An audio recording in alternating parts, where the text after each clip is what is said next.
levantado dentro de um período de guerra. Quem não lembra do rei Saul? Os homens vão ficar 40 dias e 40 noites. E dentro desses 40 dias e dentro desses 40 noites, ninguém vai se apresentar para lutar contra o gigante Golias. Davi vai se apresentar, só no que Deus antes já havia falado com Samuel. Samuel, escolhi um. E dentro desse um está onde? Dentro da caixa de Jessé. Então Davi, ele vai ser o quê? Vai ser colocado como rei. Não vai ser colocado como rei para guerrear pelas coisas humanas, mas ele vai ser rei para guerrear pelas coisas de Deus. Preste bastante atenção. Ele vai guerrear pelas coisas de Deus. E guerreando pelas coisas de Deus, irmão, Davi vai ter 2 homens ou 2 aliados, cujo seu nome, um é esse que acabamos de falar agora com o pastor Márcio, Urias. Então você vai ver que Urias, quando ele não vai para a guerra, ele não vai para a guerra. Quando Urias ele não vem simplesmente porque simplesmente o rei Davi mandou chamar.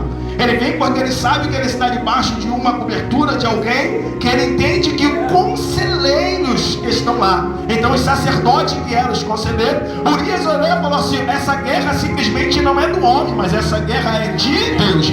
Então Urias vem. Quando Urias ele vem, ele fica na beira do palácio, na porta do palácio. E quando ele volta para a guerra de novo, diz os historiadores que na primeira guerra os homens tentaram matar Urias e não conseguiram. Davi agora refaz o plano, volta de novo, e aonde Urias morre. Então o cansaço físico de Urias infelizmente levou ele à morte. Aí Deus olhou e falou: calma aí, rapaz. Ô Davi, presta atenção. Urias não guerreia simplesmente pelo homem, Urias guerreia pelo exército de Deus. Então entenda uma coisa nesta noite, irmão: se o homem se colocar para guerrear diante do exército de Deus, ou se colocar dentro da posição para fazer parte do exército daquele que verdadeiramente o animou ou o chamou para guerrear, Deus compra o seu barulho. E não tem grande, não tem pequeno, pode ter coroa de rei, pode ter veste real, pode andar dentro de um palácio, pode ter o que quiser, pode ter homem sobre o seu domínio. Deus abate para mostrar para o homem que ele é Deus. Deus é Deus, irmão, e ele tem o controle de todas as coisas sobre a sua mão. Deus estava dizendo para Davi: Davi, eu sou Deus. Davi, e Urias simplesmente não é teu servo, ele é meu servo.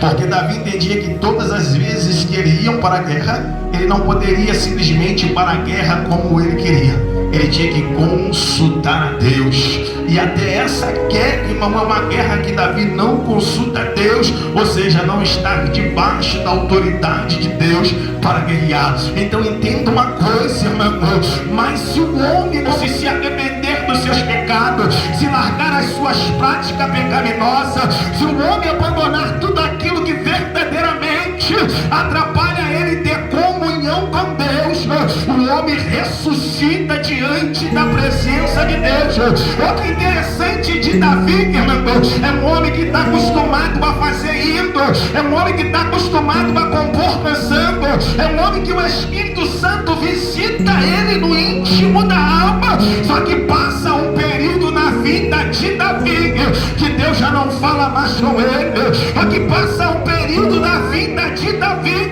que Deus já não aprova mais as suas atitudes.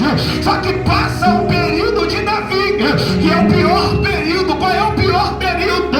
É que a sua alma está angustiada.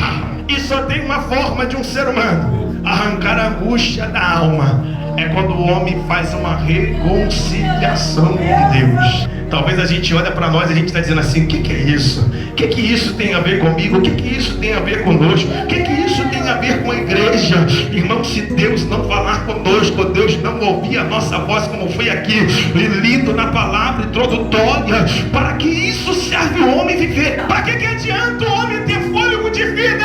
O que adianta o homem sentar na mesa, se alimentar? O que adianta o homem colocar um terno bonito sobre o seu corpo, um perfume caro, mas se ele não tem a essência de Deus sobre a sua vida? O que adianta o homem? O Deus está ouvindo, mas Deus não quer responder o homem. O homem olha e fala: Deus, o Senhor sempre me respondeu, mas Deus está dizendo, porque eu não te respondo, são de acordo com as suas atitudes. Eu não falo contigo por causa de acordo com as suas atitudes. Tu está tomando atitude errada.